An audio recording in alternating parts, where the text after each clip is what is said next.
નવસારી પૂર્ણા નદીના પુલ પરથી જંપલાવી મોતને ગળે લગાવનાર યુવકની લાશ મળી આવી હતી। છાસવારે પૂર્ણા નદીમાં જંપલાવી મોતને વહાલું કરનારા ઉપર રોક લાગે તે માટે જાળી લગાવવાની માંગ ઉઠવામાં આવી છે।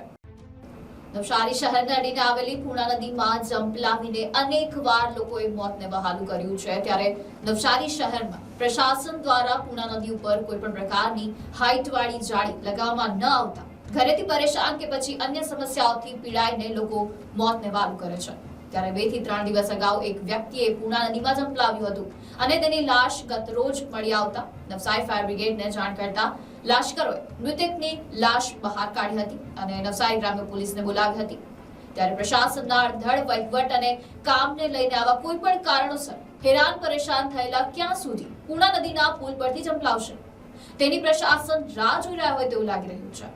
આ પ્રમાણેની અનેક ઘટનાઓ અનેકવાર સામે આવી છે અને આ વાતની ગંભીરતાને લઈ સર્વે પણ થયા છે અને વધુમાં નવસારીની અનેક સંસ્થાઓ દ્વારા પૂર્ણા નદી પર જાળી લગાવવા માટે અનેકવાર રજૂઆત પણ કરવામાં આવી છે, પરંતુ પ્રશાસન દ્વારા આ અંગે કોઈ પણ જાતની કાર્યવાહી ન થતા હાલમાં પણ પૂર્ણા નદીના બ્રિજ પરની રેલિંગની હાઈટ 2 થી 2.5 ફૂટ જેટલી જ જોવા મળે છે।